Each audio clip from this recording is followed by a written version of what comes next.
کشتی یا اما دوستانم را که دل خونن ندانم خدایا شادتر گردان که میدانم دل خونن خدایا شادتر گردان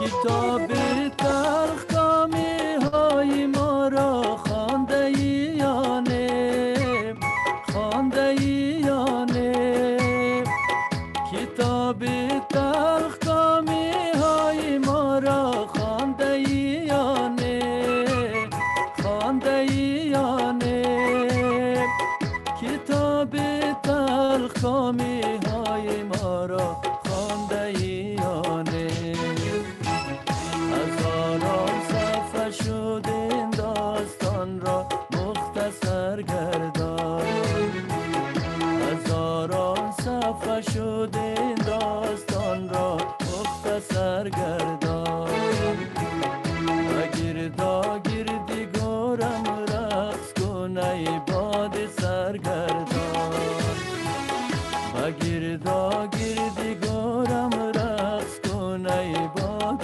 سرگردان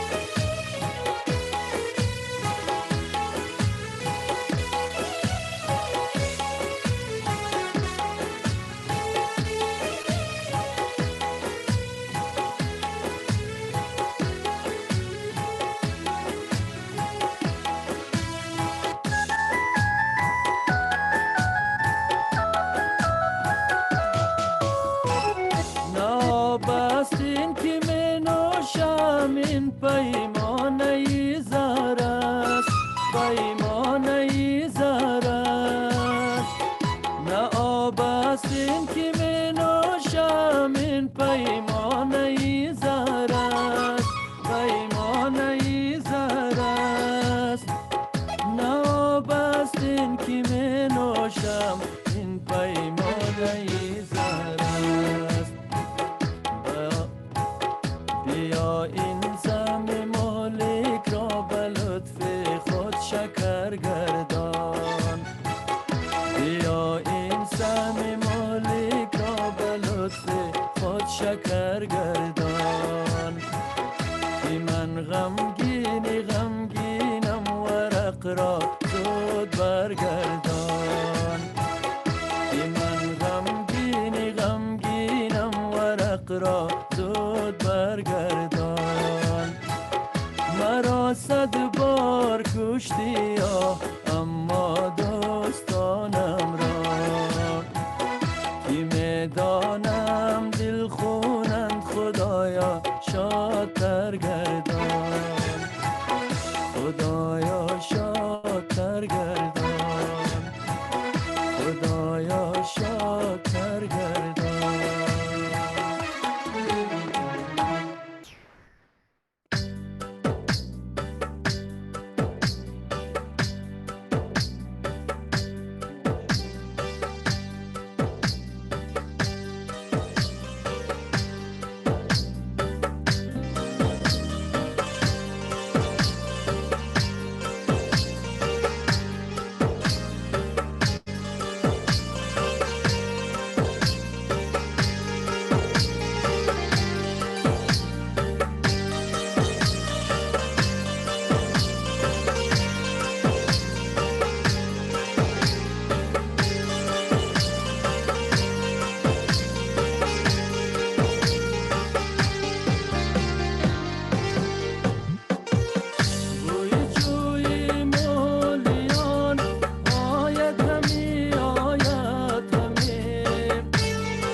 آشوب درزی درزی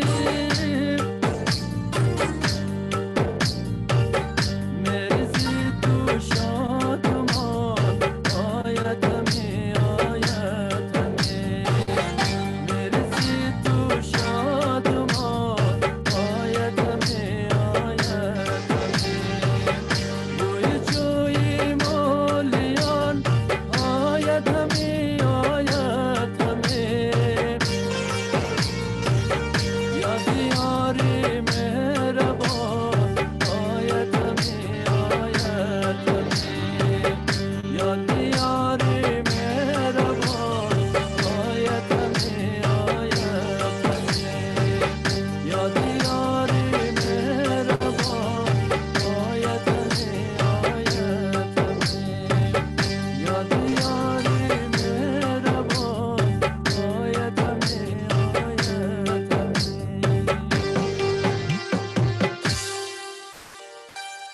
Thank you so much.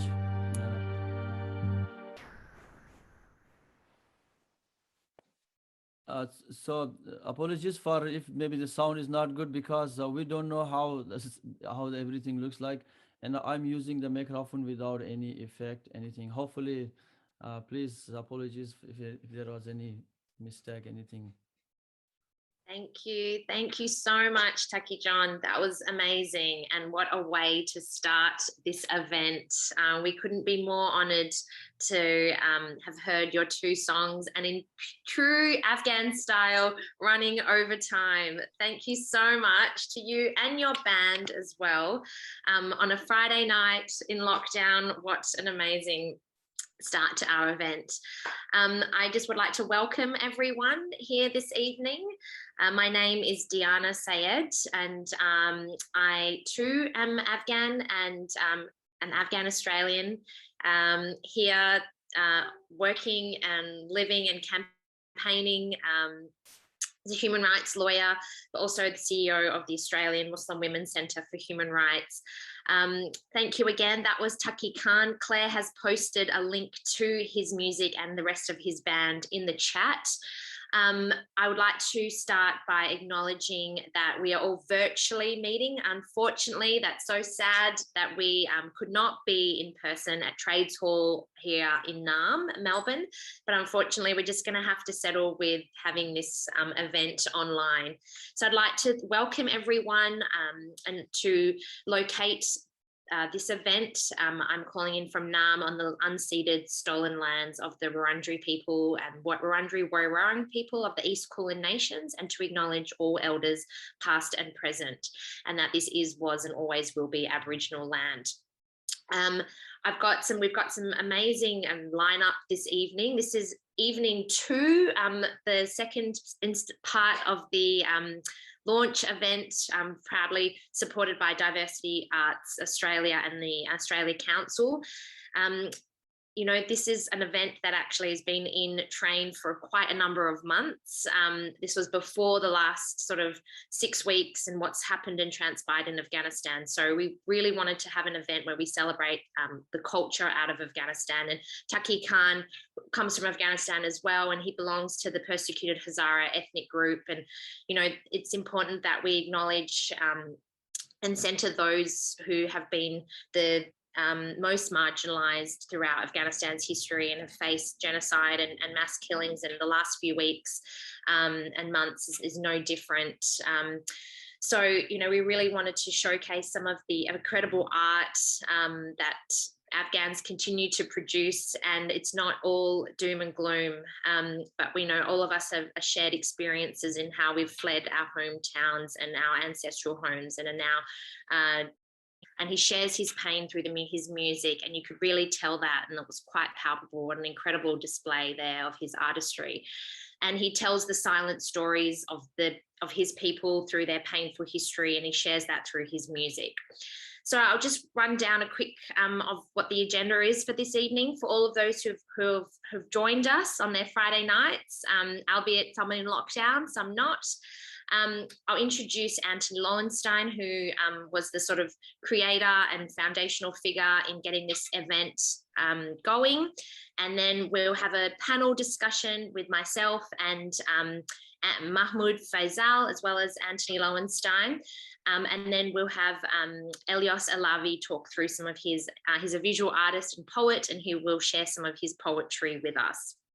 So that's kind of the lay of the land tonight.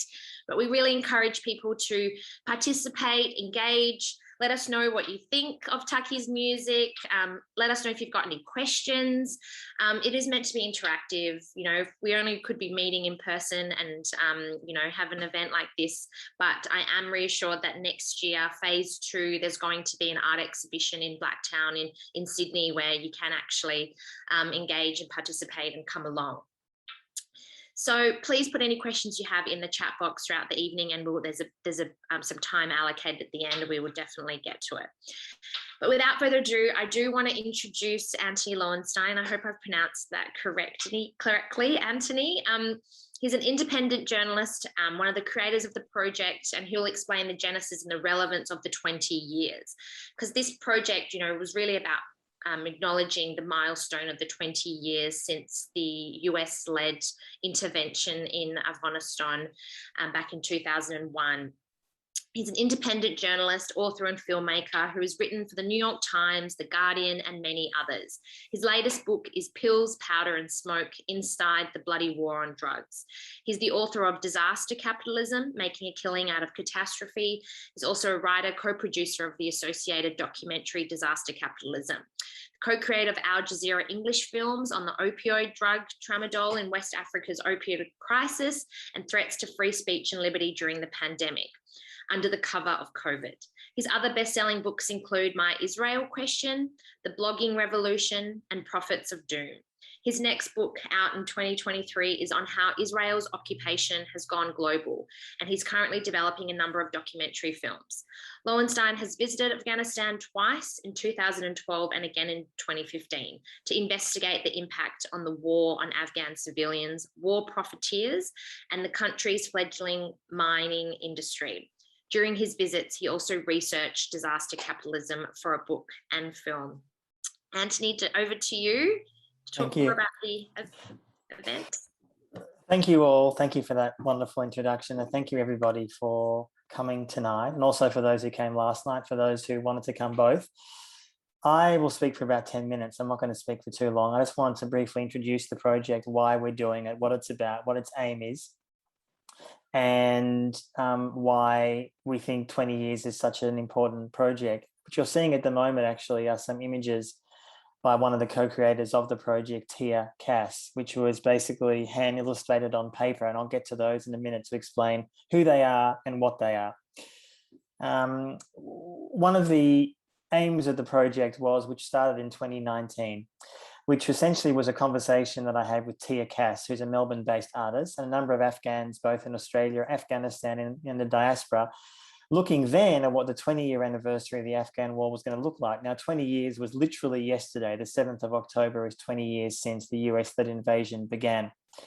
And I think it was born out of an idea of a deep frustration of how, in our view, the media often misreports this issue or often ignores this issue of Afghanistan. Yes, Afghanistan obviously has been in the press quite a bit in the last 6 weeks since the Taliban took over, which I'll get to in a minute. But too often, I think critical voices or dissenting voices are not covered or hidden. And I'm talking about either Afghan voices or Western voices. Too often, the voices that we're hearing are pro-war pundits or pro-war politicians, the people who caused the mess in the first place, and now asked to actually pontificate about what's actually happening. So the project developed, it evolved. We worked with a number of Afghan artists. Soon we formed coalitions with 4 Afghan artists, 2 in Australia and 2 overseas. The 2 in Australia are Kadim Ali, who's based here in Sydney, Elyas Alavi, who you'll be hearing from later on, 2 Hazara men living in Australia who came here a number of years ago, and 2 Afghan women, one based in London, Orna Kazemi, who spoke last night, and one Najiba Nouri, who was actually based in Kabul until the 15th of August when the Taliban took over and had to leave and is now based in Paris. And these artists all are wonderfully evocative artists. They do work everything from sculptures to neon work to painting to video art. And their work is all reaction on the legacy of the war, what the war has meant to them, what it's meant for the people of Afghanistan. And our aim in this project was to highlight those works, to say that Afghan art exists, because we would argue that often this work is not really talked about or even shown. And the media's, how do I put this politely, as a journalist, the media's interest in Afghanistan, like most issues, is very short. And we've seen that really since the Taliban took over. It got lots of media coverage for the first few weeks, and now it's virtually invisible, with some notable exceptions. Now, let me just briefly go over some of the images that we're seeing tonight. This is Mohammad Rezai. He is an Afghan in Kabul, and we connected with him last year. He actually has an amazing story, and I'd encourage people to look at our project website, which is 20-years.com. I think Claire might put that in the chat. He actually tried to come to Australia 20 years ago, and he was on the Tampa, the infamous Tampa back in the day. And he was sent to Nauru and had a horrible experience there, and was then sent back to Afghanistan. And for the last 20 years, he has suffered greatly with his family in persecution. He's Hazara. And the reason we wanted to feature him, and you'll see around this image some of Tia's incredible details, and if you're missing some of it, you can find it online, about what Australia does to people like this. And I think what's less known is how many Afghans were forcibly sent back from Australia to danger in Afghanistan.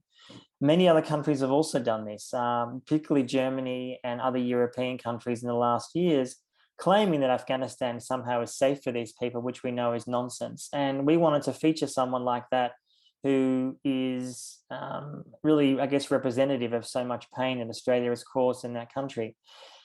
This is Fatima Mohammadi. She was an Afghan artist based in Kabul. And the reason I sadly have to say was, she died in a terrorist attack in Kabul a few months ago.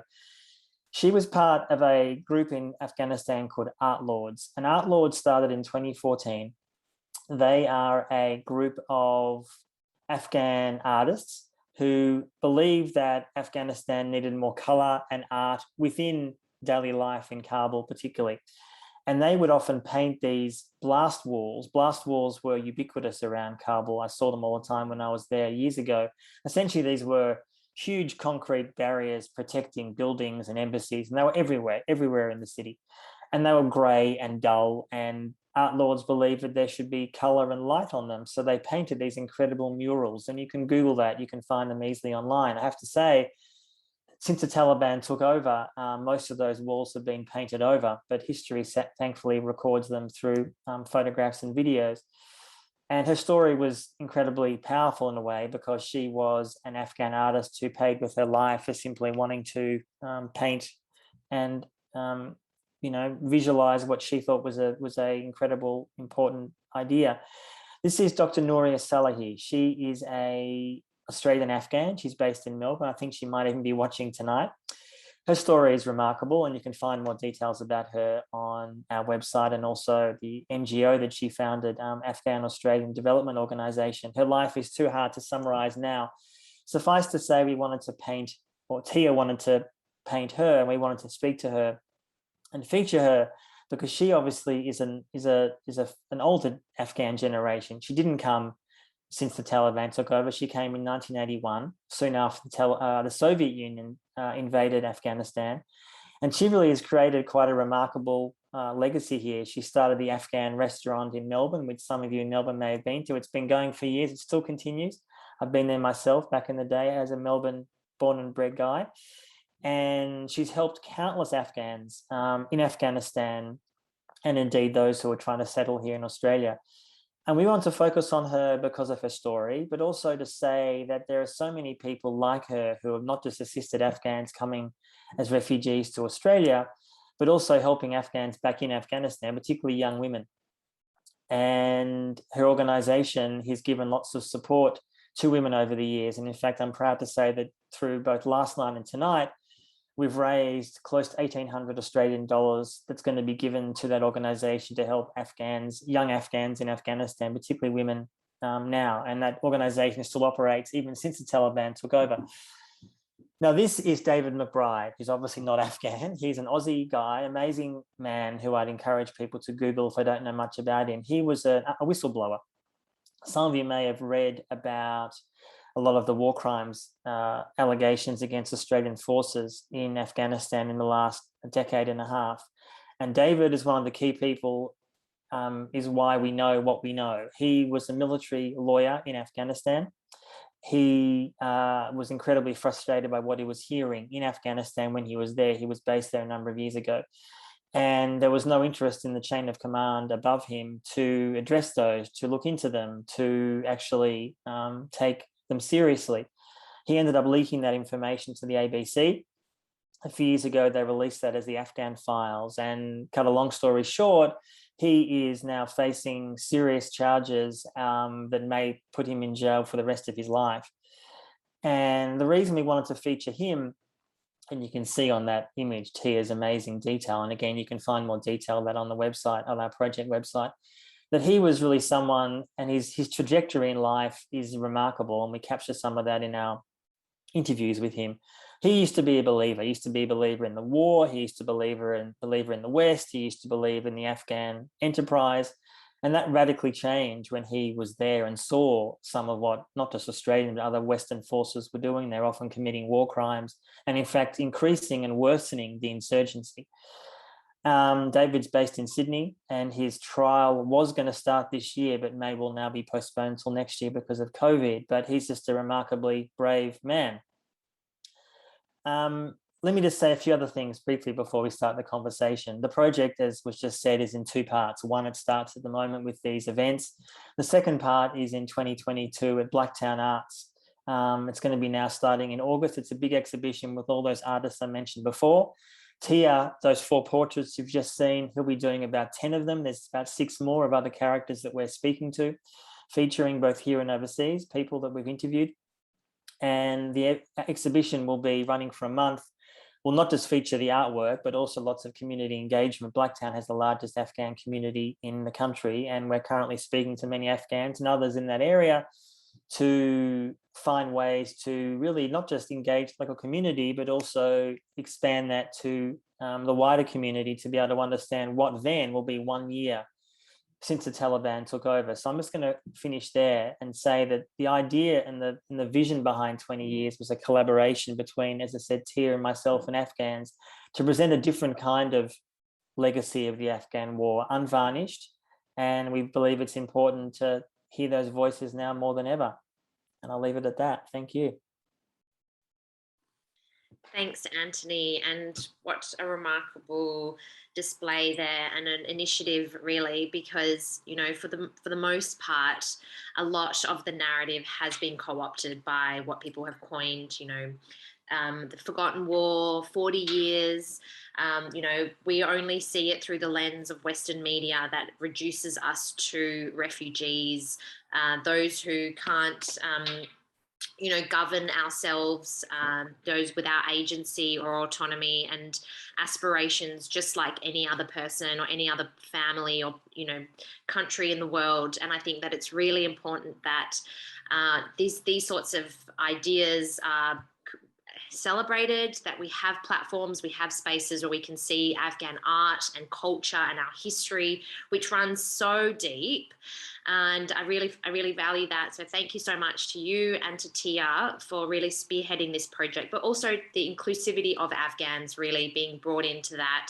Because again, you know, if we talk about Western media not platforming our voices, it would be, you know, quite hypocritical if then an art project like this perpetuated that. So we're really grateful for that. And I think these events, the last 2 nights, like last night was incredible to see Orna and Najeeba's art and hear their personal narratives and stories. And it was once again testament to the ongoing sort of ways that Afghan women endure so much and yet they rise, and just their excellence and their art on display was phenomenal to see and so deeply inspiring.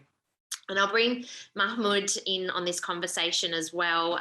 But I just wanted to also say about how, when you talked about, and we can talk about it in conversation as well, because there's so many things to unpack from what you just talked about with David Mcbride and the ongoing investigations of war crimes from the Australian Defence Force and where we're at now and taking stock. We could have a whole panel discussion just on that. But I'll bring Mahmoud in as well, because we've got so much talent here this evening. Mahmoud Faysal is a Walkley Award-winning reporter for the ABC's flagship investigative audio program, Background Briefing. His writing seeks to challenge our views on crime, violence, imprisonment, and radicalisation. Mahmoud is currently writing a memoir due to be published by HarperCollins in 2022. His journalism has appeared in The Guardian, Vice, Rolling Stone, The Monthly, Mianjin, and The Saturday Paper, amongst others. Welcome, Mahmoud, to the conversation here this evening. And you briefly touched upon it, Antony, in some of your discussions, and what motivated the actual 20 years project itself was about showing more than what the war has reduced us to, and really capturing the plurality, the diversity, the richness of our culture that so easily is not, replicated or even represented on any mainstream media. And this is something that I've said a lot, and it really informs my own personal work as an activist, as a human rights lawyer, that art is inherently subversive. It really creates a space for us to explore trauma, as Orna showed us last night. It's an outlet for that. But also, we're dreamers. We want to reimagine a better world. And what way to do that is either through art or through writing. And so the two of you, I'd love to start a conversation, and really it's very interactive, very casual. Mahmoud, I'd love to bring you in as well, and really sort of kick it off with an Afghan voice as well. Just, talking to us a little bit about, what your own personal relationship with it is with Afghanistan, and how has that informed your identity and your writing in turn? Yeah, it's a tricky one, because I was born and raised here. I came to know my country in the wake of 9/11, because I was born here, and although I was familiar with the culture, the language, the tribes and customs, I was trapped in a microcosm, a bubble, time-locked, kind of in exile away from that country. 9/11 really became a reckoning with that identity, because it was suddenly everything about who I was in the public psyche, in the communities I'd been raised in the country that I thought I was a part of. I understood why the invasion was necessary, but the way in which it was done was, it was really illuminating for me as a young teenager, because although after 9/11, the Taliban asked for evidence and the US dismissed the request. The US made no formal request for extradition of bin Laden. They rejected UN Security Council authorization. So I understood very quickly the power dynamic. Afghanistan wasn't respected, even though they really weren't responsible for the crimes of Al-Qaeda. And there was this effort to dehumanize a country, disrespect them, dehumanize a people, and disrespect the culture for the crimes or the gangs that were harboring these criminals. And then that was the brush with which we were all tarnished, even though our parents had fled. My parents fled the Soviet invasion. And we're here in the late 80s, but my family fought with the Allies against the Taliban. My uncle served in Karzai's government, so I know all about the corruption that happened, even though these governments were put in place. My first cousin died while working as an interpreter in Afghanistan. My Pashto school teacher died in a terrorist bombing in Kabul. So I understand the cost of this invasion and what it did to the integrity of the Afghan spirit, particularly in the public eye. But my identity with it is pretty. My relationship with the identity is quite complicated, to say the least. And that's testament to the diaspora community, really. We've all had um, so much difference, there's been differences in our migration journeys and where we've ended up and resettled, how much, different waves really over the years. And it's really been predicated on privilege and power and how much you've been able to adjust to those sorts of resettlement countries. And our identity is so informed by that. And what even we see in the media as well. So I'll talk a bit about Antony. I don't know if you want to come in at this point as well and just talk a little bit about like what you see as the role that media played and the very real culpability and the role that they played in that dehumanizing narrative that Mahmoud talked about. Because, over the last couple of months, we've seen that Afghanistan has finally the narrative has shifted a little bit. There's been a little bit more space for nuance and critical thinking about the role that Australia played in the intervention. And then in turn, the responsibility that we have to bring not just translators and fixers, but actually we have an obligation to bring more through our humanitarian intake. And I'm curious to know, like, as journalists, people who have worked in that space, how have you gone on that journey of unlearning and being more responsible and in agitating others to be a bit more mindful in their reporting? I mean, for me, I started being a so-called professional journalist, if you can call it that, in 2003. And I was very much, that was, of course, the beginning of the Iraq War. And what I saw there really, I think, in some ways radicalized me. And it hasn't really changed to this day, where I saw, this is not just in Australia, I would say in most Western countries, with some notable exceptions, most of the media was 110% behind it. They were cheerleading it. They were thinking it was a great idea. They thought it was a wonderful thought. They were embedding with US, Australian, and British forces and cheerleading. That was what they saw their role to be. And I would say it was similar with Afghanistan. And if you look back, not that long ago, from 2001 until relatively recently, most of the media, including in Australia, were cheerleading. They were cheerleading the Australians being there. They were going over there embedding with special forces, with Australian troops. Their view when you embed is incredibly narrow. And to me, I guess for my work there, and a lot of people I've engaged with on this in the last decade or so, it comes from a position of being pretty contemptible towards most of my profession. Because I think the reason, and of course, Afghanistan is not in the situation solely because of journalists, of course, it's for 1,000 other reasons. But I think the media has no interest in having any self-reflection about what it's done in the last 20 years. I think there's been no real interest in assessing their role in contributing to blindly often backing a very brutal US-backed dictatorship in Afghanistan, whether it's Ghani or Karzai. Again, there were critical voices. I'm not saying there was nobody. Of course, there were in all media. But for me, I guess I wanted to try to challenge that. And the time I was there was partly, as I said, investigating not just those who are making money, both Afghans and others, but also looked a bit into the very largely untapped mineral resources in Afghanistan, which I fear now is going to become much a bigger issue. For those who don't know, there's anywhere between $1 to $4 trillion of resources under the ground in Afghanistan, most of which has never been extracted because the Soviets discovered this 40 years ago. They got kicked out. The Americans rediscovered it, and then now they've been kicked out. And the Chinese have kind of been waiting in the wings. And now, as many people will be aware, the Taliban just said a few weeks ago that China is their first and best friend. So there's a good chance that some of those resources will be exploited, putting aside the environmental questions around that, whether that should be extracted at all, which I would argue no. It's going to be pretty ugly.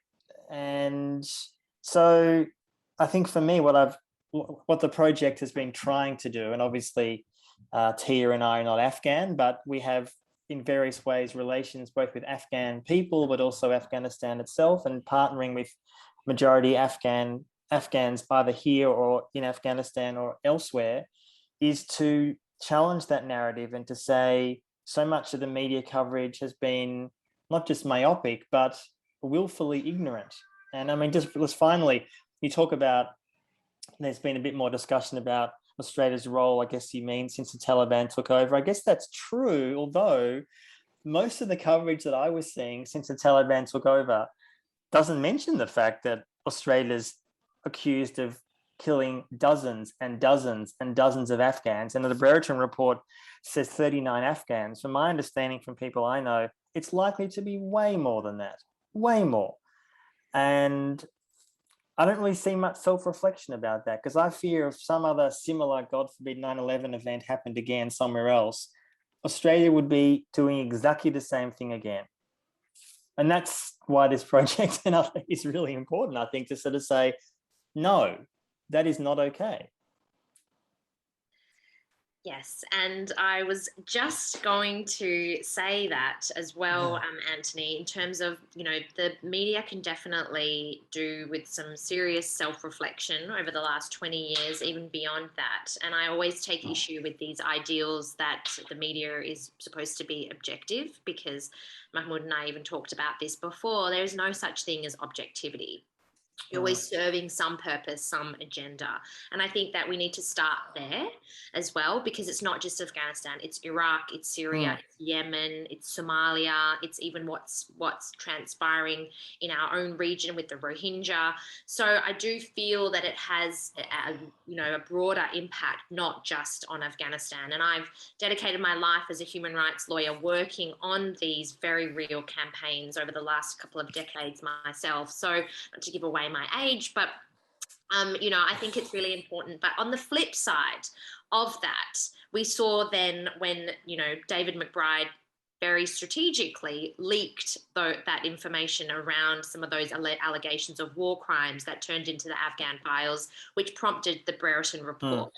And I think I was very adamant last year when that came out that we were to really maintain and sustain that pressure, because, as you mentioned, the 39 lives that were documented in that, heavily redacted, mind you, it was a 484-page report that was so heavily redacted. And as a lawyer, I was like, this is clearly indicating to me that it's the tip of the iceberg of this sort of horrendous documentation of what really, truly transpired over the period of the 2 decades. So that was horrific enough to the level of detail that we were privy to. And that culture of ego and elitism and entitlement, for me, was an extension of the colonial project and the violence very much that was perpetuated against First Nations communities here. And that was merely an extension of that. And it has been much more blatantly applied because of the dehumanizing narrative that Afghan lives really have no value. And so this blooding and all of those sorts of ritualized processes, to me, was actually just horrific to read. So I think that that's really pertinent that we continue to talk about the Brereton report, that we actually continue to talk about what happened to those criminal investigations of those people who were named as the allegations. Their war medals were stripped, but then quietly reinstated by Dutton. They were supposed to have criminal investigations, but in this whole last few months, even the last year, it's quietly gone away. And I just always want to bring that up, because we played a role, a very significant role. We did a lot of harm as well as good, of course, that is fact. But I think that's been missing from some of the media reporting as well. And I'll bring you in again, Mahmoud, because I'm really keen to know a little bit more about your own sort of writing, how that's been informed by your experiences. But I also want to hear more about, what do you see as Australia's role and our responsibility? Because you might not have been born there, but it does inform your identity a lot. And what do you see Australia's role going forward on this? Well, I think the main issue is that Australia's involvement in the invasion of Afghanistan has very little to do with any threat to national security or global terrorism, which is the line that the public really, which really galvanized the public. So I think that trying to convey and challenge the government in this relationship they have with America. Like, our involvement is nothing more than an acquiescence to American foreign policy. What do we achieve from that relationship, and what effect is it having on us as a country? Because it inspires terrorism here. That relationship, there is real world effects. So and like you said, our soldiers were responsible for well-documented massacres there. There was the Quilty article in the monthly that mentioned, I think it was almost 100 or so. So I think what needs to happen is we need to be questioning the government about our relationship with America, and in light of AUKUS, I don't see that. I see a lot of my colleagues, included, deferring that responsibility to the Taliban now, and challenging the Taliban, and the politicians are kind of getting behind that and being like, well, look, the bad guys are over here, when really we should be interrogating what created this mess in the first place. I mean, even I agree. I'm surprised to hear from you, Antony, that your experience was that the media had encouraged the war, the invasion of Iraq. You know, I was very young at the time, but my understanding of it was that the media was quite critical of the war and of the invasion of Iraq, which is surprising to hear. But even then, like, even when we talk about that, it was only 6 months into the war in Iraq. There was that Washington Post poll that revealed most Americans believed that Iraq was invaded because Saddam Hussein was responsible for September 11. So I'm not sure who's really responsible in all this, but I mean, to say that the media is, yeah, I'm surprised to hear you say that. I thought they were a bit more critical at the time compared to how when Afghanistan was invaded, there wasn't much, and then the story of Afghanistan was overshadowed by Iraq very quickly. I remember huge protests in Melbourne when Iraq was being invaded. Where were those protests when Afghanistan was being invaded? Well, most Westerners supported it. I mean, obviously there was the shock of the attacks of 9/11, which we all felt, of course. I mean, I suppose my comment before about the media in relation to Iraq, there obviously were dissenting voices, to be sure. I'm not saying that was uniform, but if you look back, the majority of mainstream media, both in Australia, US, and UK, were behind it. In other words, I mean, the evidence for that is clear. One can find that either through commentary, through reporting. I mean, obviously, the New York Times was arguably the most central to that. We've had key reporters, Judith Miller and others, who essentially were publishing complete nonsense propaganda to support the war. Now, obviously, not all the media is the New York Times, but it's a central key. I mean, I would argue the New York Times does some good journalism, but when it comes to foreign reporting, it's basically you read it to find out what the State Department thinks. I mean, that's how the New York Times should be viewed. And I do think a lot of the culpability of why we're in these situations like Iraq and Afghanistan and Libya, for that matter, which not that tonight's about Libya, but Libya is a complete mess. Again, the media doesn't fire the missiles. The media doesn't pull the trigger. Of course, that's obvious. But they are deeply culpable in terms of who they interview, who they don't, who they feature, who they admire. And I just finish on this point. I think ultimately, and I've seen this too often over the years, majority of journalists who then go to war zones, either mostly a TV or print or whatever it may be, they admire the military because they kind of look up to them. They kind of, in some ways, really love the idea of, the big soldier with his or her big gun. They kind of idealize that iconography in that history. And the whole embedding process is where journalists essentially go along with troops in place X or place Y, and they rely on troops to keep alive. So obviously, to some extent, you feel, I want to stay alive, and please, save me. So it's rare to find too much independent journalism, and it's a problem. And I don't think if journalists have learned that much in the last 20 years. I thought they had. I'm not convinced that they have.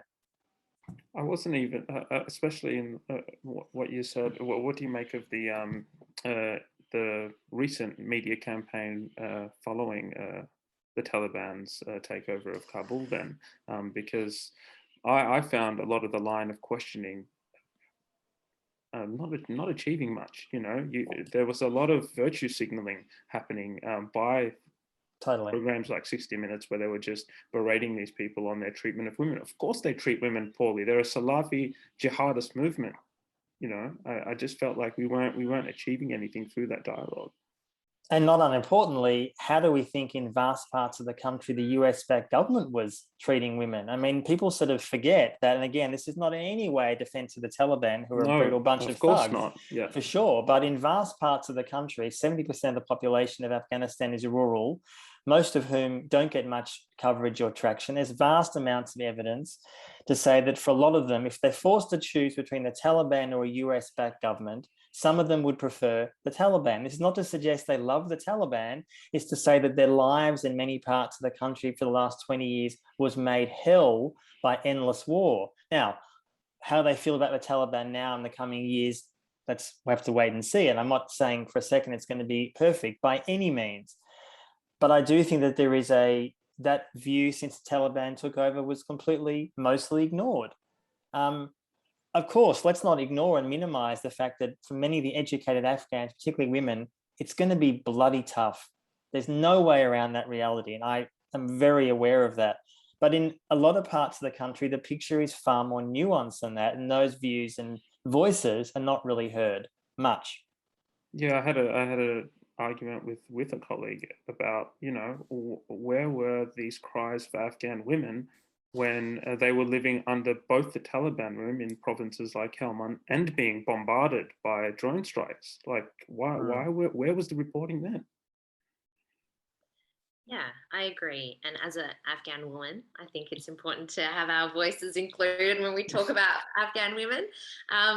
But I do feel that, it's important that we maintain the pressure and the awareness of what is going on and what's currently unfolding. And I worry about a time where we're not continuing to watch and observe, and the media attention has already shifted remarkably of what we've seen in the last couple of months.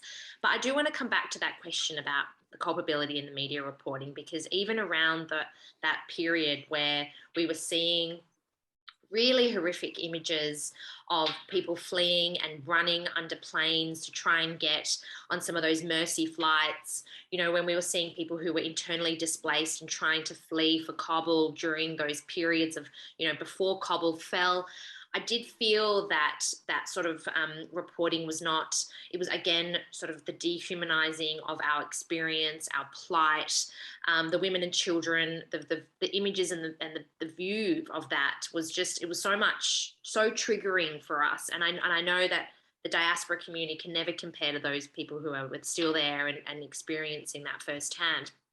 But that's what prompted an open letter that was spearheaded by the Afghanistan Australia Advocacy Network, where it was an open letter to journalists to do better on their reporting on Afghanistan, not to virtue signal, not to talk about the Taliban's treatment or the fear of women not being able to go to school under the Taliban, but actually about the responsibility that we have to include the larger political analysis of how the Taliban came back into being in power, what the role of the geopolitical neighbours played in enabling, funding, training, housing, educating those Taliban fighters through Pakistan, through Saudi, through Qatar.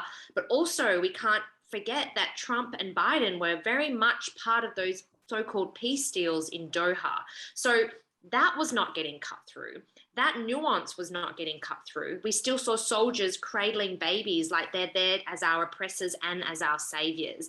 And that criticality was still missing in a lot of the reporting. And I just was so angry because of that. And that's what prompted that Do Better open letter that was signed by over 165 journalists in Australia. And Mahmood and Antony, you're both very pivotal in that. So I guess my point is that we can sit here and wring our hands and talk about culpability of media and talk about all of that. And I'm conscious of the time. We want to hear from Elias's poetry, and we're not here to talk about politics. We're here to celebrate, the art and the culture. But before we go to Elias's poetry, I just want to throw it to you both again, because we can't forget that where we are at currently right now, it's a moment of history. And what next for Afghanistan? What does this mean for women and children? What does this mean for ethnic and religious minorities? What does this mean for the future that has completely been unraveled over the last, it's nearly 2 months actually. The 15th of October is looming. So we're 2 months in, what next? I'll go last. After you, Mahmood. I'll go after you. Got to think about that. Yeah, right. Look, I guess one thing that I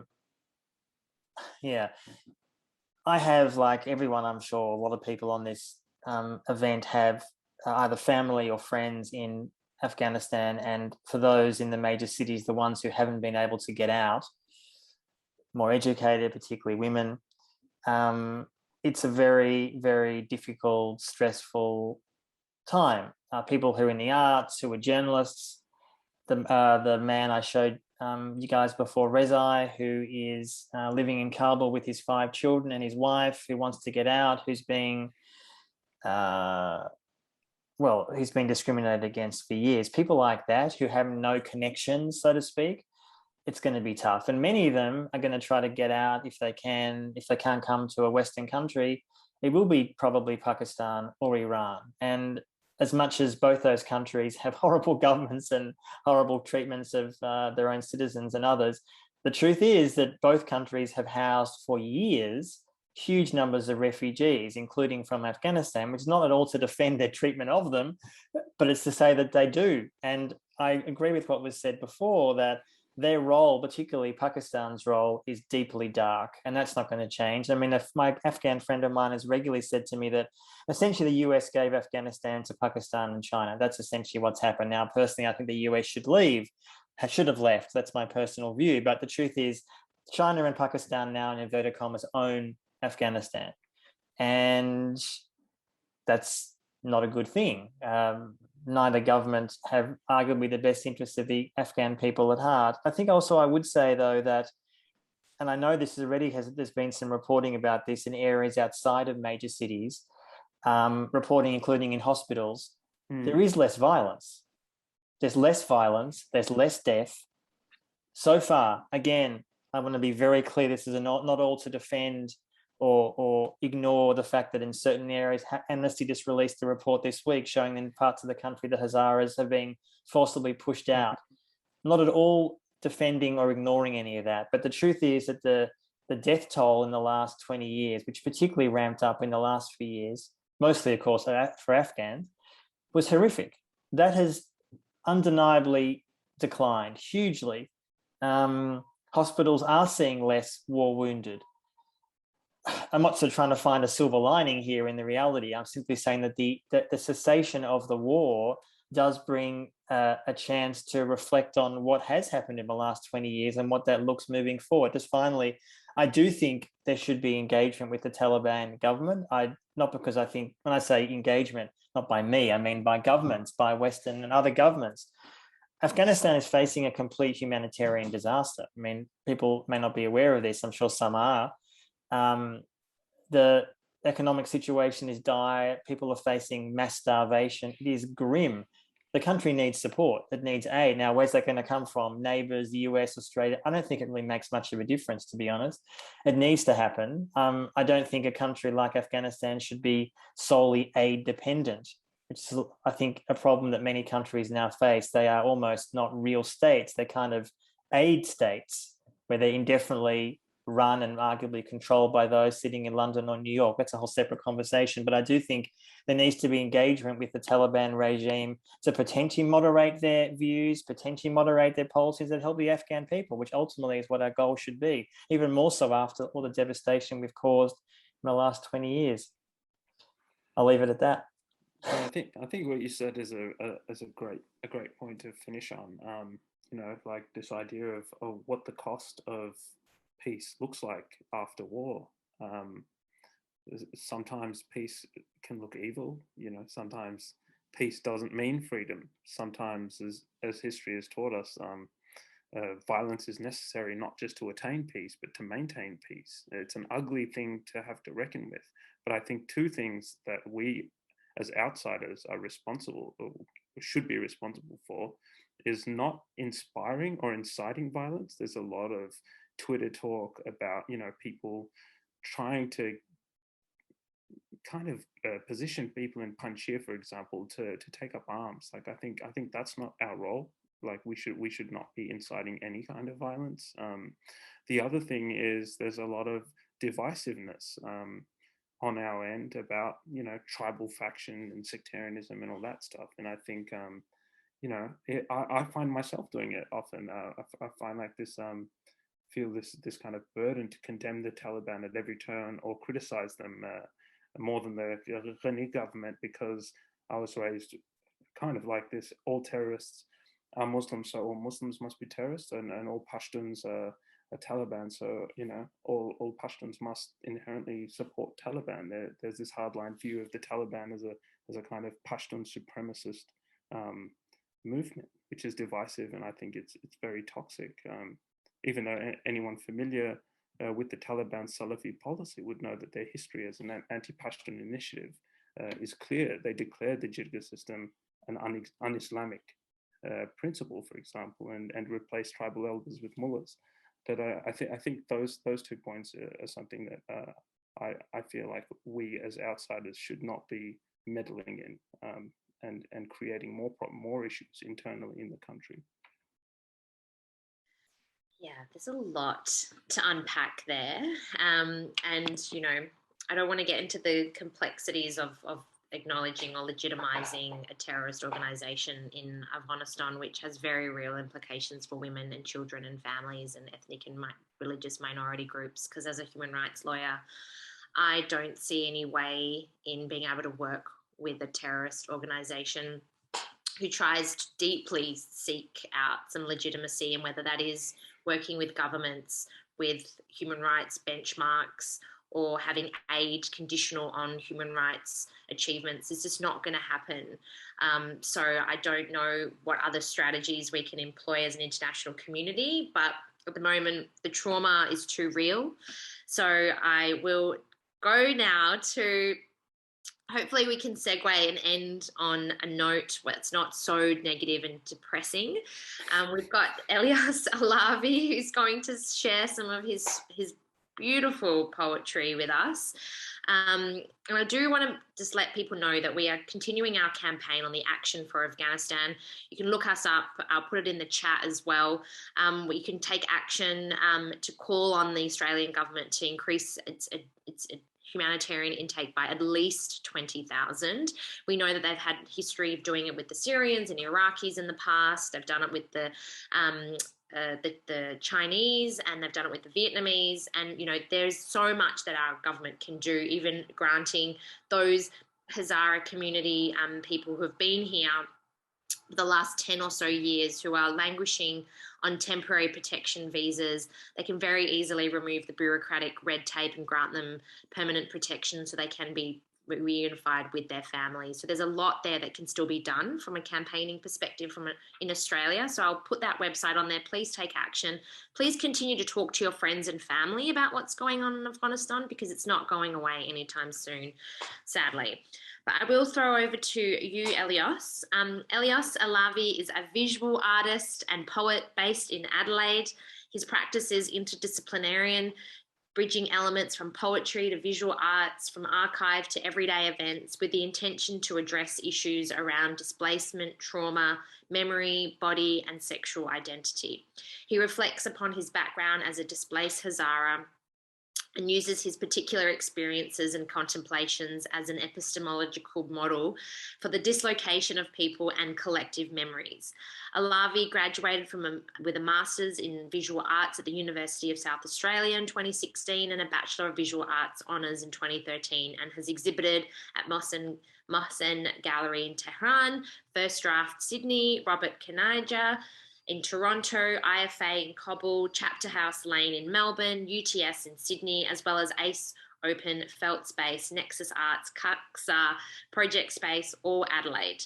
So thank you again for everyone for tonight. I'll close out after Elyas does his poetry, so please stay with us. We're not finishing just yet, but I will throw it over to Elyas to do some poetry. Thank you.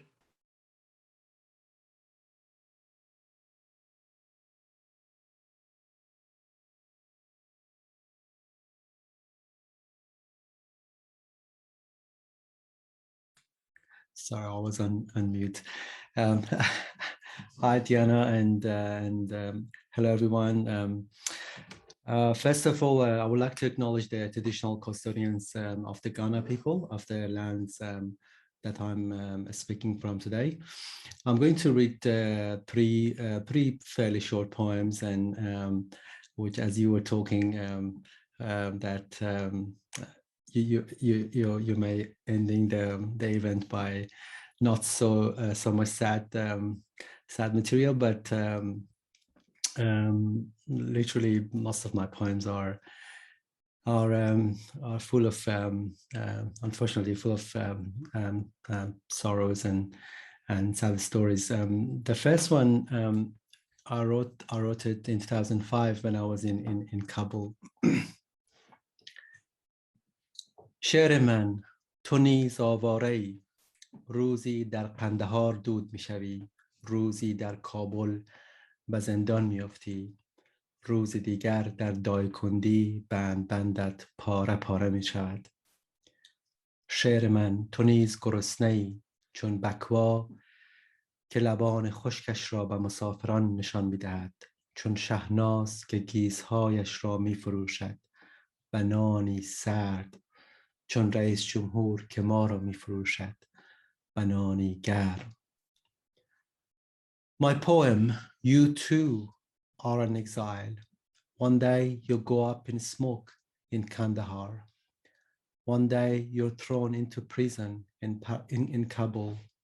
Another day in Daikundi, your verses are torn apart.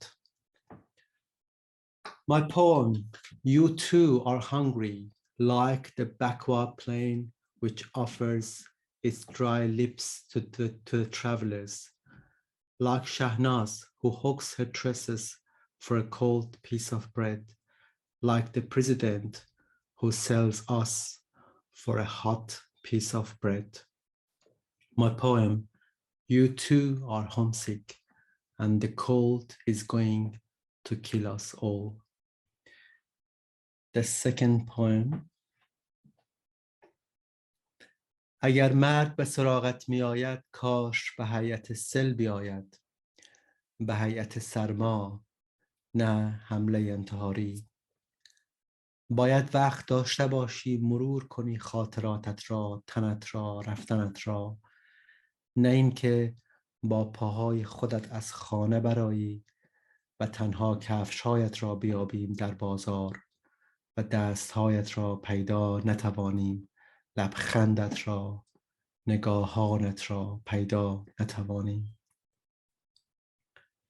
با چشمهای خودم باید ببینم مرگت را، نفس تمامت را، انگشتانم باید پلکهایت را بسته کنند، وگرنه باور نمی کنند تا ابد، باور نمی کنم.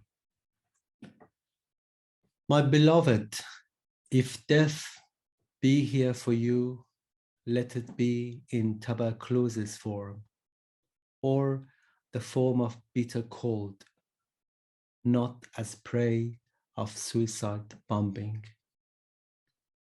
You should have the time to review your memories, to review the particulars of your body, to make plans for your departure, not to depart the house on your feet.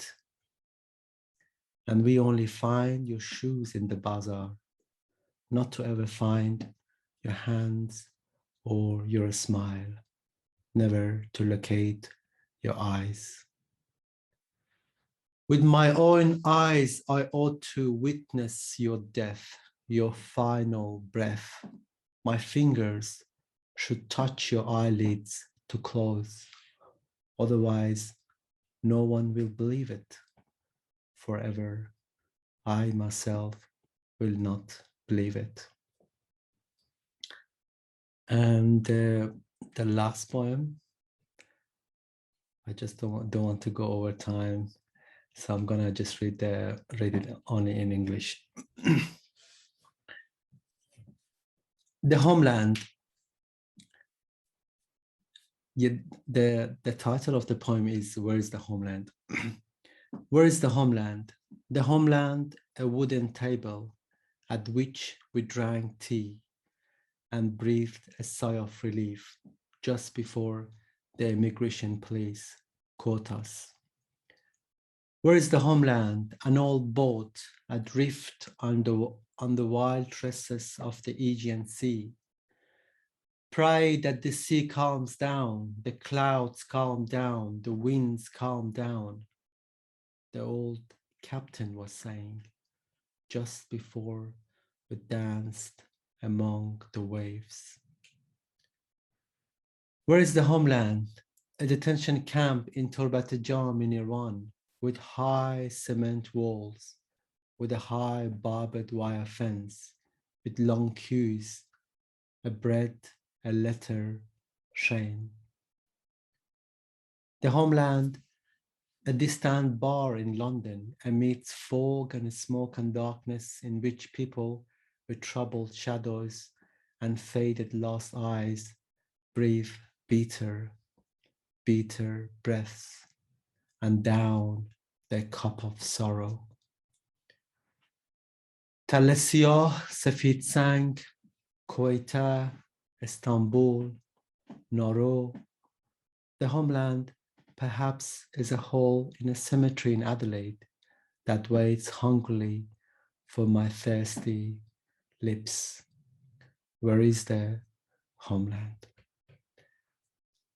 I'm gonna finish with one very short poem, which I think this poem is based on a conversation I had with my sister a few years ago, where she was in Kabul, and yeah, it was just I feel now all of us who have loved ones in Afghanistan, like we're kind of feeling the same, that each moment we may hear unfortunately horrible news, as I heard a lot from my province in Daikundi in Afghanistan, where the last few weeks 3,000 families had to leave their home, and then as you may heard in the 30th of August, 11 people killed, just basically because some of them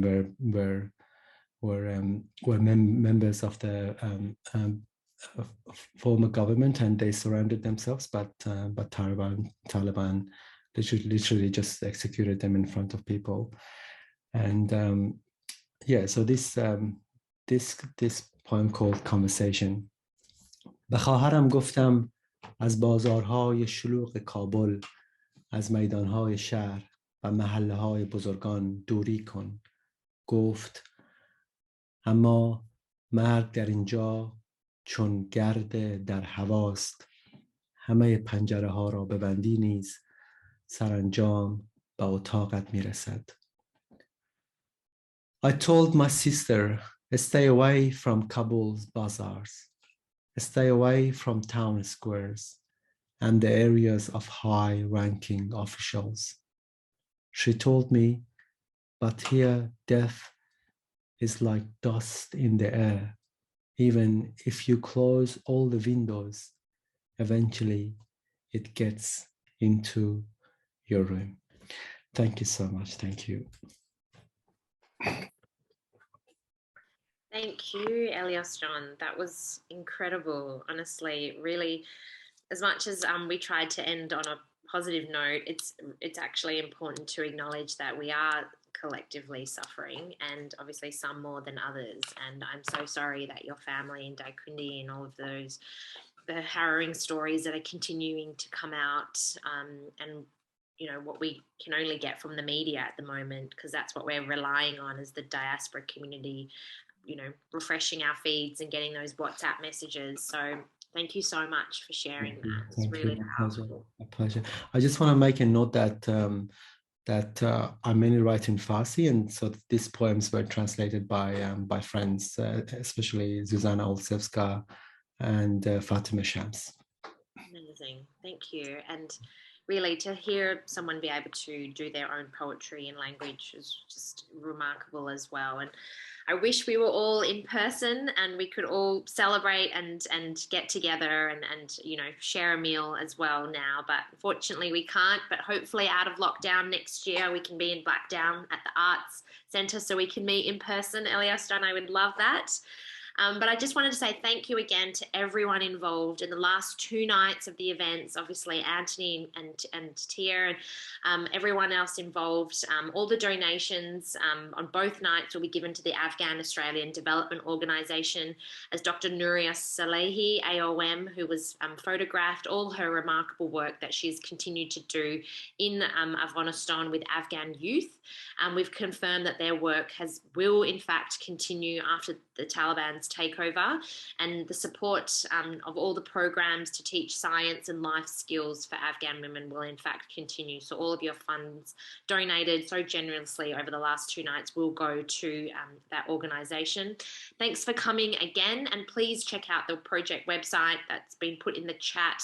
You can follow all of the artists showcased over the last 2 nights on their Instagram, follow their websites. Mahmoud's website was also shared. The Action for Afghanistan page was also shared in the comments. We really hope that you enjoyed our event tonight. We hope that this has started the start of some conversations for many. Hopefully you'll be able to go away, do more research. It is in fact something that we need to keep talking about. So I really encourage people to reach out to any one of us. We're always open and willing to have those conversations, keeping in mind that we all have a responsibility to keep pressure and keep the attention very much on Afghanistan right now. So thank you again. Enjoy the rest of your Friday night. Enjoy the rest of your weekend. Hopefully coming out of lockdown soon, inshallah, we can all get together next year in Sydney. Thank you again and have a lovely evening.